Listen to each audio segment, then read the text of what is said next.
오늘 방금 읽은 요한복음 7장의 말씀을 중심으로 공의로운 판단이라는 제목의 말씀을 나누겠습니다.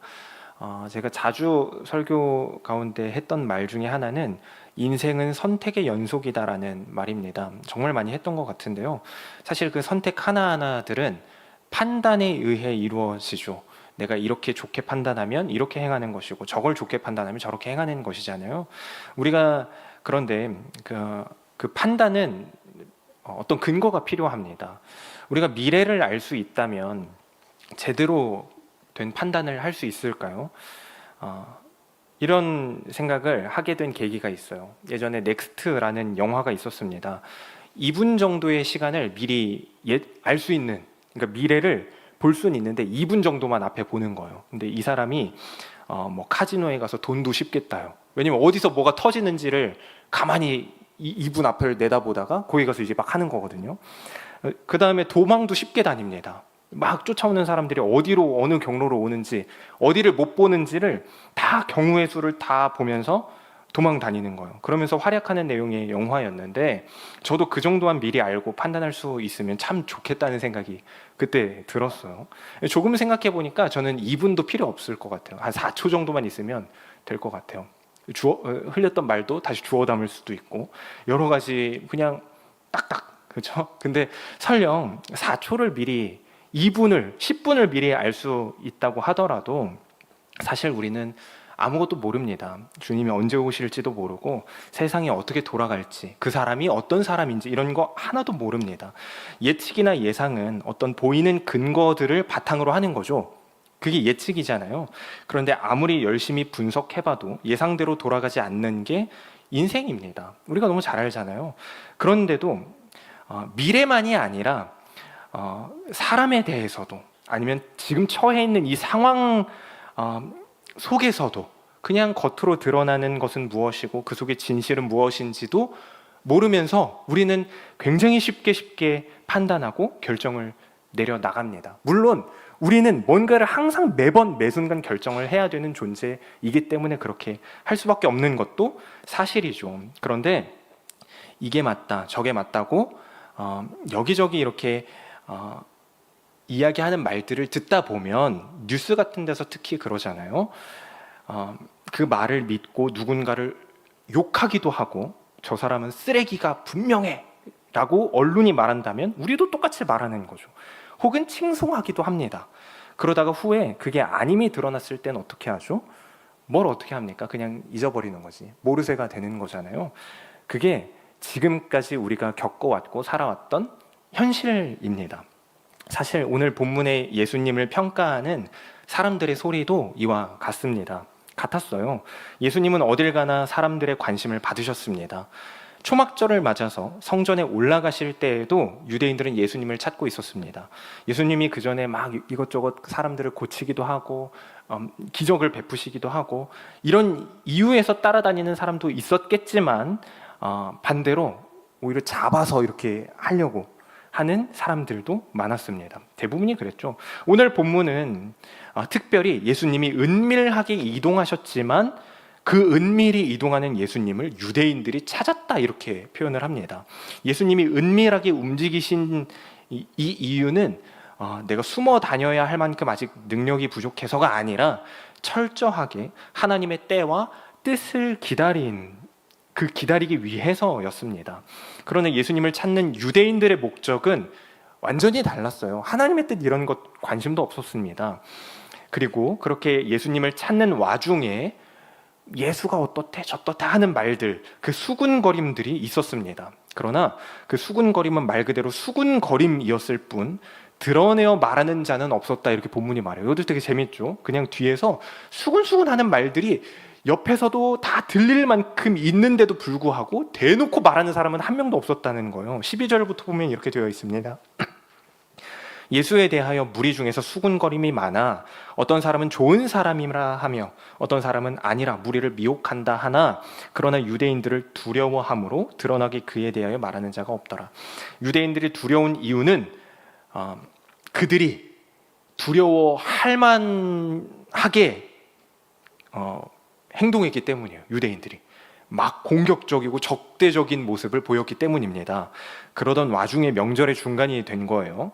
때가 되자 드디어 예수님이 은밀히 행동하시다가 그간에는 때가 되자 예수님을 적대하며 찾아다니는 유대인들이 여전히 있는 건 신경도 쓰지 않으시고 예수님이 가르치시기 시작했습니다. 드러내요. 예수님이 가르치시기 시작할 때 이 말을 들은 사람들이 그리고 놀랐어요. 기존의 랍비들은 랍비 계열 혹은 학파를 따라서 무슨 학파 이걸 따라서 배운 것을 거기서 배운 걸 가지고 가르쳤는데 예수님은 어떤 대에도 속한 적 없는 사람이라는 걸 사람들도 다 알고 있었기 때문입니다. 어떻게 알고 있었을까요? 수군거렸잖아요. 그냥 계속 그렇게 있었잖아요. 14절에 이렇게 되어 있습니다.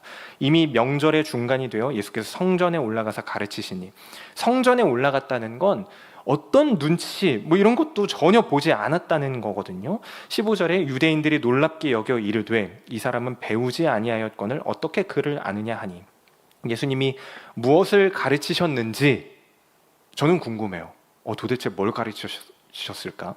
근데 그 내용이 기록되어 있진 않잖아요, 여기에. 근데 한 가지는 확실합니다. 이때 사람들이, 유대인들은 예수님의 말씀의 그 내용이 아니라 그들의 편견이 깨지는 상황 자체에 놀랐다는 겁니다. 어떻게 저런 말을 할 수 있지라면서 선입관, 선입견을 가지고 예수님을 바라본 거예요. 배우지도 않은 인간이 이렇게 하는 거죠. 어떻게 저런 말을 할 수 있지? 딱 그 정도인 겁니다. 귀로는 분명히 가르침이 들렸죠. 가르치셨다고 되어 있으니까. 어떤 말씀을 가르치심이 분명히 귀로는 들렸지만 그들은 여전히 그 어떤 말씀도 듣지 못한 자처럼 살고 있었던 겁니다. 그 자리에 서 있었던 거예요. 그리고 어떤 이들은 심지어 이렇게 말해요. 귀신 들렸다. 와, 귀신 들렸다. 예수님을 그저 귀신 들린 자로 규정하고, 이걸 뭐라 그러죠? 프레임을 이제 씌우는 작업을 하는 거죠. 그리고 그 프레임 안에서 해석하려고 하는 시도가 이제 막 있기 시작한 거예요. 사실 앞서서도 잠깐 서두에 말씀드렸지만 이 시대가 너무 이때랑 똑같다는 생각이 들더라고요. 우리는 이 핸드폰 하나만 있으면 짧은 1분짜리 영상이나 쇼츠 릴스 같은 영상이나 어떤 자극적인 기사의 제목만 보고도 마치 그 대상의 전체를 다 아는 것처럼, 그 상황이 뭔지를 다 이해한 것처럼 쉽게 판단하고 정죄하곤 합니다. 내가 이미 가지고 있는 생각이나 경험에 비추어서 딱 내 입맛에 맞는 것, 내가 보고 싶어 하는 것만 골라서 믿어버리는 거예요. 재밌는 현상이 있어요. 기자들이 제목을 굉장히 자극적으로 써요. 가만히 보면 실제로 자극적으로 씁니다. 근데 기사의 전문을 보면 내용이 완전 딴판이에요. 마치 이 사람 손흥민이 이 말을 했다처럼 써놓고 까보면 그게 아니라 다른 사람이 한 말이거나 이런 거예요. 교묘하게 그렇게 만드는 거죠. 근데 댓글을 보면 다 그 제목을 따라 욕하고 있어요. 한번 보세요. 되게 재밌거든요. 근데 그게 어쩌면 우리도 그런 모습이 있지 않을까 생각을 해보자는 거죠. 유대인들이 예수님을 눈앞에 두고도 또 가르침을 듣고도 듣지 못했고 알아보지 못했던 그 닫힌 마음이 어쩌면 매일 누군가를 향해 함부로 그렇게 프레임을 씌우는 이 세상 속 우리의 모습 속에 똑같이 있을지도 모르겠다는 생각을 합니다. 말씀으로 돌아와서 예수님의 말씀은 분명 하나님의 말씀이었죠. 16절에 보면 이렇게 되어 있습니다. 분명히 예수님이 자기 입으로 이렇게, 본인의 입으로 이렇게 말씀을 하세요. 예수께서 대답하여 이르시되 내 교훈은 내 것이 아니요 나를 보내신 이의 것이니라. 사람들은 어떤 율법 교사, 랍비가 필요하다 말했지만 예수님은 나는 하나님에게서 배운 것을 가르친다. 하나님의 말씀을 그대로 말한다. 이렇게 말씀을 하셨어요. 사실 하나님의 말씀을 유대인들이 몰랐을까요? 그렇지 않아요. 유대인들이 잘 알았습니다. 구약을 달달 외울 정도로 알았어요. 구약 성경 하나님의 말씀이잖아요. 정직하게, 그런데 그 말씀을 정직하게 대하지 않았을 뿐입니다. 정직하게 말씀을 대했다면 예수님의 말씀이 하나님께로부터 온 것인지 아닌지를 모를 수가 없는 거거든요. 그러나 그들은 알아듣지 못했습니다. 말씀을 달달 외웠지만 말씀을 전혀 몰랐어요. 그 이유를 17절에서 이렇게 밝힙니다. 우리가 17절, 18절을 한 목소리로 같이 읽기 원하는데요. 우리 함께 읽을까요? 시작. 사람이 하나님의 뜻을 행하려 하면 이 교훈이 하나님께로부터 왔는지 내가 스스로 말함인지 알리라. 스스로 말하는 자는 자기 영광만 구하되 보내신 이의 영광을 구하는 자는 참되니 그 속에 불의가 없느니라. 하나님의 말씀은 하나님에 대해 말해줍니다. 하나님은 자신의 뜻과 성품을 선지자들을 통해서 분명하게 가르치셨어요. 이미 다. 근데 말씀을 알고 외우고 가졌어도 그것으로 자기 이득, 자기 영광만 구하면서 자기를 위해 이용한다면 가르쳐 주어도 알지 못하고 말해 주어도 알아들을 수가 없는 겁니다. 이 사람들은 십계명을 목숨처럼 지킨다고 하는 유대인들이면서도 십계명을 어기고 있었어요. 특별히 3계명이 뭐죠? 내 이름을 망령되이 여기지 말라, 말하지 말라 이거잖아요. 네. 그 말은 하나님의 이름을 이용하지 말라는 거거든요. 거짓 맹세도 하지 말고. 거짓 맹세 왜 합니까? 내 이득을 위해서 맹세하는 거예요. 나를 지키기 위해서 하나님을 들먹이는 거죠. 하나님의 이름을 파는 거 다 똑같은 거예요. 유대인들이, 바리새인들이 했던 거 그런 거 아닙니까? 라고 말하면 되게 속상하겠죠. 아무튼 우리가 주의해야 되는 게 그런 거죠. 근데 본문의 유대인들이 꼭 그랬다고 예수님이 날카롭게 지적을 하십니다.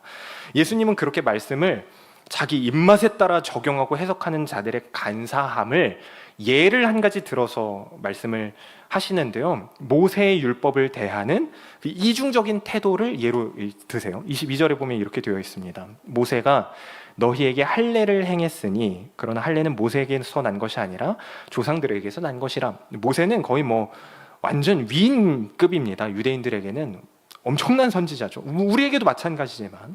그러므로 너희가 안식일에도 사람에게 할례를 행하느니라. 모세가 한 거니까 이거는 다른 어떤 것보다 더 중요한 율법이야 라고 생각해서 심지어는 안식일에도 할례를 행한다, 이걸 지적을 하시는 거예요. 23절, 모세의 율법을 범하지 아니하려고 사람이 안식일에도 할례 받는 일이 있거든. 근데 안식일에 관한 계명 우리가 알고 있잖아요. 4계명이죠. 안식일을 거룩히 지켜라. 근데 안식일에도 할례를 받지 않느냐 너희는? 모세의 율법을 지키려고? 근데 내가 안식일에 전신을 건전하게 한 것으로 너희가 나한테 뭐라고 하는 게 너희가 할 말이냐? 이렇게 말씀을 하시는 겁니다. 남자아이가 태어나면 8일 만에 할례를 행해야 하는 게 모세 율법이거든요. 그러니까 안식일을 피해서 해야지 이게 아니라 8일을 계산해서 8일째가 안식일이면 한 거예요.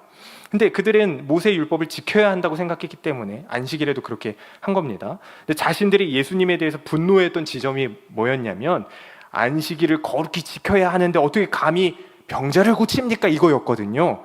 그 율법을 이미 자신들도 범하고 있으면서 손가락은 예수님을 향하고 있던 거죠. 정확하게 안식일을 거룩히 지켜라, 아니면 할례를 행해라 라고 하는 그 하나님의 명령과 말씀에 담겨있는 하나님의 진짜 마음은 관심도 없이 그런 건 잃어버리고 잊어버린 채 그저 자기들의 편리한 기준만 남아 있었던 겁니다. 자기가 옳다 생각하는 것만 따르고 있는 거예요. 세상 사람들은 이런 얄팍한 태도를 보고 내로남불이라는 표현을 쓰죠.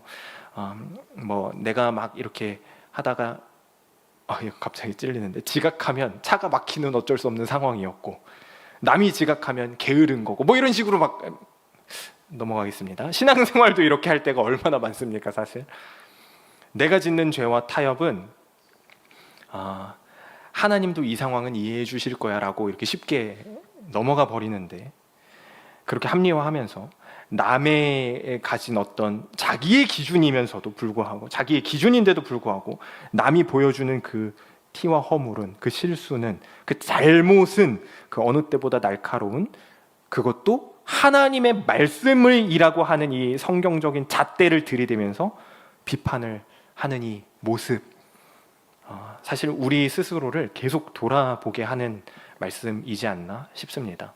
그들은 그저 자기가 이해할 수 있는 대로, 유대인들은 이해하고 싶은 대로 해석하고 판단했던 겁니다. 그런 그들에게 예수님은 재미있는 표현을 하십니다. 24절 우리가 한 목소리로 같이 읽겠습니다. 오늘 본문의 마지막 절인데요. 시작. 외모로 판단하지 말고 공의롭게 판단하라 하시니라. 유명한 말씀이죠. 근데 우리가 뭐 얼굴 보고 아니면 뭐 저 사람이 겉모습이 어떻냐, 뭐 옷을 어떻게 입냐 이런 거에 대해서는 잘 적용하기 쉬운데, 그런데 여기서 말하는 예수님의 말씀에서의 외모는 꼭 얼굴과 같은 외관적인 어떤 겉모습만을 뜻하는 건 아닙니다. 여기서 쓰인 단어는 경치라는 뜻을 가지고 있는 단어가 쓰였는데 그 사람의 전반적인 배경을 포함한 말인 거죠. 그러니까 외모로 판단하지 말라는 말은 눈에 보이는 대로 판단하지 말아라 라고 이해해야 되는 말인 겁니다. 우리가 정말 많이 들었잖아요. 눈에 보이는 대로 판단하지 말아라. 또 한 가지 재밌는 점은 뭘까요? 예수님이 판단하지 말라라고 하지 않으신다는 거예요. 너 판단하지 마! 이렇게 하지 않으신다는 거예요. 외모로 판단하지 말고 공의롭게 판단해라 라고 하신다는 거예요. 재밌죠? 사람에게 생각하고 또 고민하고 판단도 해보게 하시는 것, 그리고 고민과 그 판단을 따라 선택하고 걸어가게도 하시는 것이 하나님이 우리에게 허락하신 사랑의 결과로서의 자유이고, 그게 하나님이 우리와 맺고자 하시는 사랑의 방식입니다. 엄청난 거예요. 그러니까 너 이대로만 해, 저대로만 해가 아닌 거죠. 우리 보고 해봐, 판단해, 하지 마가 아니라 판단해봐, 그러나 공의 안에서 해, 이렇게 하시잖아요. 공의나 정의는 근데 뭘까요? 어떻게 하는 게 공의로운 판단일까요? 공의나 정의는 따져봐야 하는 건 아닙니다. 뭐가 옳은지 뭐가 틀린지를 따지는 게 공의가 아니에요. 하나님이 우리에게 말씀하실 때, 공의라는 잣대를 들이미실 때는 한 가지 맥락을 기억하면 됩니다. 바로 우리가 죽어 마땅한, 표현이 너무 과격한데 지옥에 가 마땅한 죄인이라는 거예요. 공의는, 죄인은 지옥 가는 게 공의입니다. 의인이 구원받는 게 공의예요. 우리는 다 지옥의 불쏘시개, 정말 왜 이렇게 써놨는지 모르겠는데 아무튼 라는 걸 가르치는 말씀이 구약 성경 곳곳에 정말 많이 나온다는 거 아세요? 천국만큼이나 지옥에 대한 말씀이 엄청 많다는 거 아시나요? 근데 거기 들어갈 백성이 너야 라는 거를 계속 가르치세요. 근데 거기서 끝나지 않죠. 우리가 보기에는 거기서 끝나는 게 공의인데 하나님은 그걸 다른 방식으로 뒤집으세요. 그게 바로 지금 말씀을 던지시고 계신 예수님입니다. 우리가 받아야 할 모든 죄값과 그 모든 죄책을 예수님이 다 대신 짊어지신 거죠. 그냥 은혜 받은 게 아니에요. 없어진 게 아닙니다. 모든 죄책을 예수님이 다 짊어지신 게 하나님의 공의입니다. 하나님이 공의롭지 않아서 죄인을 구원하는 게 아닙니다. 그 죄값을 다 치른 겁니다. 그러면 우리에게 있어서 공의로운 판단은 뭘까요? 죄인인 우리가 본래 하나님이 사람을 지으신 그 뜻을 따라, 그 주어진 사랑으로 주어진 자유와 그 올바른 하나님으로 인한 생각과 판단을 따라 지음받은 자의 마땅한 책임인 순종하는 삶으로 살아내는 것이 공의로운 태도입니다. 말이 길어서 조금 어렵지만 한마디로 성도가 성도답게 사는 것, 하나님의 자녀가 하나님의 자녀답게 사는 것이 공의로운 태도인 거예요. 그게 공의입니다. 24절을 조금 풀어서 말하면 이렇습니다. 눈에 보이는 대로 판단하지 말고 하나님의 뜻을 따라 생각하고 결정하라. 이게 오늘 말씀의 제목인 공의로운 판단의 방식입니다. 말씀을 정리하겠습니다. 우리도 본문의 유대인과 같이 판단할 때가 있지 않은지 늘 아픈 마음으로, 날카로운 시선으로 남을 보듯이 이제 그 시선을 가지고 나를 돌아보아야 합니다. 우리는 자주 우리의 경험, 지식 같은 것을 토대로 판단하고 해석합니다. 정말 잘못 이해했기 때문이 아니라 유대인들이 그랬던 것처럼 믿고 싶은 대로, 그저 믿고 싶어서, 그렇게 보고 싶어서, 그렇게 보기로 했으니까 그렇게 판단하는 거야 라는 식의, 그런 식의 일때가 정말 많습니다. 그렇게 때로는 심지어는 말씀도 내 입맛에 맞게 해석하고 남용하는 거죠. 그러나 하나님의 뜻을 행하려고 하면 오늘 말씀에서 예수님이 말씀하셨듯 하나님의 뜻을 행하려고 하면 하나님의 말씀을 제대로 알아들을 수 있다. 17절이잖아요. 이 17절의 말씀을 기억하시기 바랍니다. 하나님의 말씀에 대한 내용을 아는 것과 그리고 순종하면서 성도로 사는 것은 완전히 다른 문제라는 것을 기억하시기 바랍니다. 우리가 아는 것과 행하는 건 정말 다르잖아요. 내용을 아는 게 중요한 게 아니라 그 속에 담긴 하나님의 마음, 내가 죄인인데도 구원받은 자, 그리고 그 구원받은 자답게 살아내라고 하시는 그 하나님의 말씀에 순종하는 그 온전한 공의 가운데서 행하는 것, 하나님의 뜻과 말씀하시는 하나님에 대해 알고 믿고 따르는 것이 중요합니다. 그 뜻을 따라 순종하는 게 성도기 때문이죠. 스스로에게 질문하는 우리 되기를 원합니다. 내가 멈추어야 할 내 기준의 어떤 섣부른 판단들이 무엇인가, 또 내 입맛대로 합리화하지 않고 온전히 순종해야만 하는 하나님의 뜻은 무엇인가 돌아보게 되는 우리 되기를 원합니다. 우리 모두가 내 눈에 보이는 대로, 경험대로 쉽게 판단하는 것을 내려놓고 지음받은 자로서 마땅히 하나님의 뜻을 따라 생각하고 결정하는 공의로운 모두 되시기 바랍니다. 기도하겠습니다. 살아계신 하나님 감사합니다.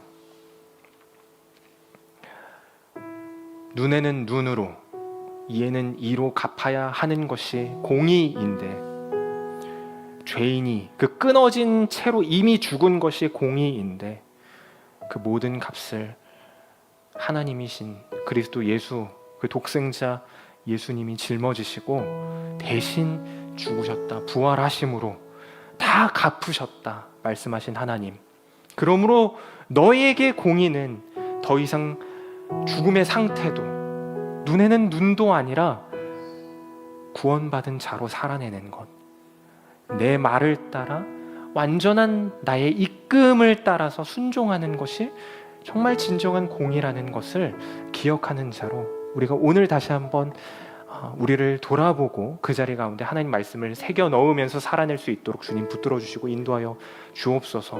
앞으로 진행될 수많은 여름 사역들과 여름 사역뿐 아니라 지극히 현실적인 우리의 삶의 터전들, 그 모든 상황들 속에서도 우리에게 주어진 공의의 은혜가 무엇인지를 간직하고 기억한 자로 똑같이 하나님의 시선으로 판단하고 볼 수 있는 참된 지혜가 우리 안에 있을 수 있도록 붙들어 주옵소서.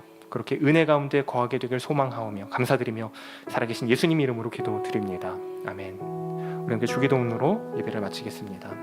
하늘에 계신 우리 아버지여, 이름이 거룩히 여김을 받으시오며 나라가 임하시오며 뜻이 하늘에서 이루어진 것 같이 땅에서도 이루어지이다. 오늘날 우리에게 일용할 양식을 주시옵고 우리가 우리에게 죄 지은 자를 사하여 준 것 같이 우리 죄를 사하여 주시옵고 우리를 시험에 들게 하지 마시옵고 다만 악에서 구하옵소서. 내게 나라와 권세와 영광이 아버지께 영원히 있사옵나이다. 아멘.